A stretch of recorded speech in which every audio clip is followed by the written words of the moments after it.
има многу случаи, комши мои, значи познаници мои, што едноставно сака да подкровието, да го подкрене и да се биде, како да го користе за спрат.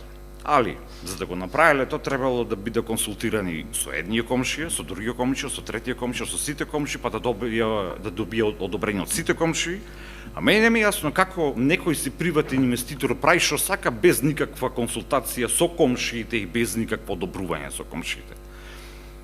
Ова јас во законот не можев да го најдам дека приватен инвеститор е некако заштитен или некако посебен од некој обичен човек.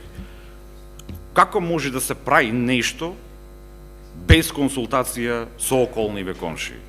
До сите вас, значи, да ви биде јасно дека никој не поштова човек, никој не поштова народ, никој не прашува народ. Секој големец или чорбаджија, да го речем, прави што сака, без консултација никаква околна. Ви благодарам. Па мора ова да се блокира и левица нема да дозволи никогаш да отуѓување на државен имот, тоест народен имот, нема шанси. Ви благодарам. Се согласувам иначе дека се одолговекува седницава заради прашањава конкретно, ама едно прашање не може да биде баш кратко, значи мора да се потенцира да се објасни за што се работи, не за овдека присутниве, туку да биде информиран народот надвор, значи за која е поентава, зошто го прашуваме прашањава. Па затоа ми беше мене идејата да има една посебна седница за ваква работа, па да ја возиме 5-6 сати. Иначе мене конкретно прашање ми е, јас стварно не знам до кој сектор, најверојатно до сектор финансии, затоа што си игра дрндупка со нас, не сме ни одговорни за ова, па не знам кој е одговорен за ова, па еве го прашањево, мислам. Ече почнем така. Народ кој дозволува да располага со државниот имот, да распродава државен имот, секогаш ќе губи својата држава. Ова го има кажано мој другар Реџеп Исмаил Хактан. Од почетоков на мандатов ние се најдовме во многу гадна ситуација, правам конкретно муавет замени за мен дека како советници од левица кон избран народ. Ја би ја нарекол некако како дисоцијативна дискомуникација со општинска администрација, значи немаме никакво разбирање, со честен исклучок на 2-3 поединци и стражаро што ни прави здравоживо. Значи, ова е цел проблем, префрлање одговорност едни од други, никој ништо не знае и нема информација за ништо, значи се играте со нас дрнупка, со подценување, што ми не ми е искрено што не подценувате како непријатели, ја ве сметам од почеток на пријатели, како непријатели, затоа што не работите очигледно долго време во интересов на граѓаниве, а тоа ви е и работа. Сега ние ќе си играме со вас подајкамче и ќе ме мамаме од спунто и како што имате заслужено, па да видим ај доке ќе ја тераме ова сета вожња, па најверојатно до суд ќе завршиме. Би се сме спремни за тоа. Но моје стрикно прашање, значи кон општината, увид и фотокопија од целиот недвижен имот на општина Прилеп што е впишан во јавната книга на општината и истата таа книга е запишана во Агенцијата за катастар на недвижности. На администрацијата му требаше 10 дена да одговори дека не располагаме со таа информација. Мислам, ова е многу иронично. Сега, очајно пробувате да омекните со вербално, вокабуларно, вокално, мекулизуркувачки тон.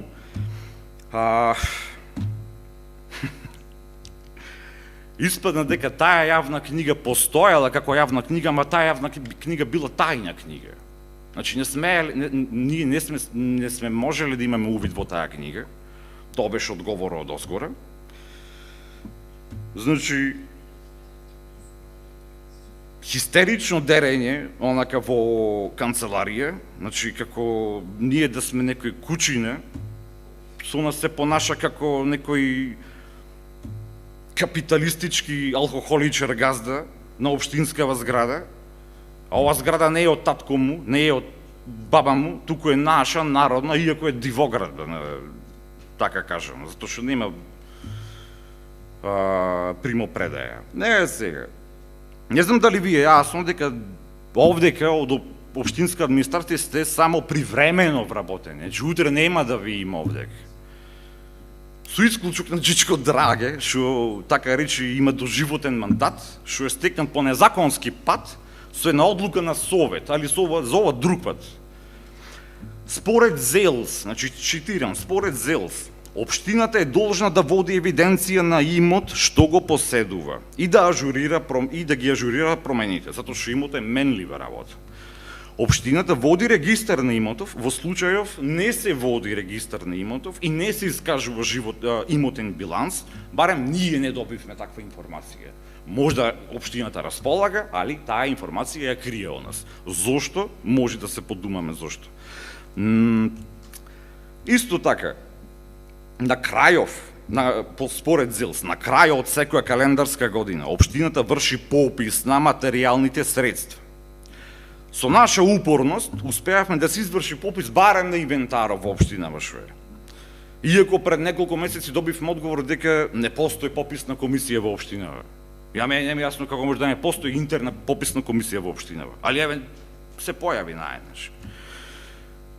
Исто, според ЗЕЛС, се јавува потреба од дополнителен попис, особено при примопредавањето на должноста на раковачите на средствата. Значи тоа е кога се менува мандатов, Муцето, сега новиот градоначалник.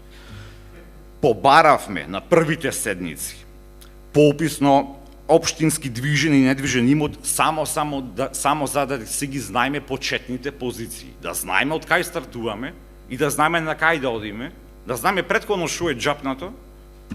Тоа не беше поента. Беше одбиено ова со образложение дека тоа е работа на администрацијата. Да, е работа на администрацијата, а администрацијата не работи белуиже. Исто, администрацијата ни одговори дека не постои пописна комисија. Колку за информација мене што лично ме се препасти, а би требало да го шокира секој прилепченец овдека. Се работи за наш имот, општински имот овдека. Ниту општинава, ниту катастар не располага со ова јавна книга во која се води регистар на општински имот. А не располагањето со јавна книга во која е впишан цел недвижен имот е кривично дело, другари. Имајте на ум дека стално го крка втори, трети ешелон и че го крка втори, трети ешелон. Одговорот што го добиевме од озгора беше, ама од секогаш беше така, ама од никогаш немаше јавна книга така. А мора да има. Те молам да привршувате. Да, овека се неколку прашања. Зошто нема јавна книга? Зошто не се врши попис на имот? Мислам, тоа е едно прашање, само разглобено. За трагедијава да прерасни во хорор, уште. Општинава не води евиденција на имоти кои нема имотен лист, а се во собственост на општина Прилеп. Ова е контрадикторна шизофренија. Значи, фактички се работи за општински непостоечки дивоградби, народски речено. Фактички општинава не знае со кој имот располага. Како може еден газда да не знае со што располага само заради тоа што нема имотен лист? Вакви диви случаи ги има многу. Пример, Мовчено што е преисториско од 2 милиони марки, булеваров Маршал Тито реконструкција, денешен Гоце Делчев, булевар Моше Пијаде, денешен Александар Македонски, градски стадион Гоце Делчев, што е тргната таблава дека е Гоце Делчев. И еден куп такви општински дивоградби. Значи не се води евиденција за објектите или парцелите кои нема имотен лист, а се во собственост на општинава. Ова не ми е јасно и ја верувам дека на никого не ви е јасно овдека. Таков случај е ова зграда во која газиме. Помина и времето. Накратко само. Привршите се. Привршувам. Ова зграда во која газиме, која беше офицерски дом, нема технички прием, најверојатно затоа што не е изработена по проектна документација. Општинска зграда моментално е непостоечка дивоградба. Фактички општинава не знае дека ја поседува оваа општинска зграда. Значи, градена е како што е крадена, или крадена е како што е градена, исто како вашава цела северна колонија, што долго време владеја темна Анхедонија од старо до младо, значи нема ништо насмеано во градов. Од чиста права ледина успеавте да направите тродимenzионален лабиринт на бирократија за човек да заглави и да изгуби секаква волја и да се откаже. Благодарение на истите уткаши или удбаши, како сакате наречете ги, што 30 години се храна паразитски од овој систем, од нас. Па се крајно време да се почне да се корна овие стари корени ако сакаме другари промени. Иначе нема промени овдека. Џабе, мора од почеток да се почне. Иако општинава не системот ќе го решаваме на во други не, ова институции. е прашање кон администрацијава, значи зошто ова се дешава мене не ми е јасно. Еве конкретен пример. Иако општинава не располага за собственичко право на објектите на местните заедници, не располага за собственичко право на местните заедници, пази. Значи тоа го добив од одзгоре како одговор. А истите се под собственост на општинава. Еден пример, местна заедница Гоце Делчев, што е кај Солидност. Долниот спрат, ја колку што знаме, е продаен. На некој начин за нас непознат, мистериозно отуѓен за бадијалапари, за џабе, за џабарлак, за нечи џепарлак. Како е можно тогашниот градоначалник да продаде имот што не е евидентиран како општински имот? Тоа како е можно да продадеш нешто што не знаеш дека е твое? Не знаеш ни од кого е. Годинава се планирани приходи милион евра продажба општински имот, исто како лани, милион од милион реализација, джекпот, без пот.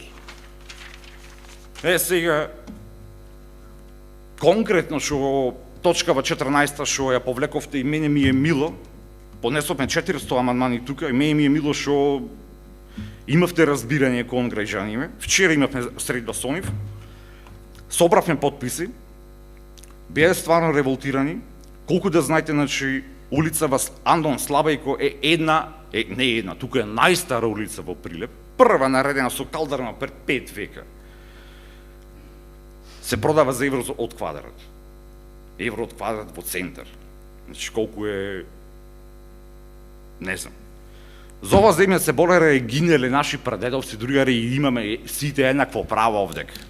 Значи, левица стои на својот став дека нема да дозволиме ни 1 метар квадратен народна земја, наша земја, народен имот, наш имот. Благодарам, доволно беше. Да падни во благодарам. рацете, завршувам реченицава, да падни во рацеве на ситни олигарси, што мислат дека се многу големи. Значи, овдека влегуваме Излегувме ние... скрос од темата Не и излегуваме, прашањата значи, се ова е- завршени, ајде ве молам сега. Ова е кочење од администрација. Значи, ние свесно влегуваме во војна со урбанава мафија во Прилеп, што до сега беше заштитена политички и работеше во благодарам. сенка. Благодарам.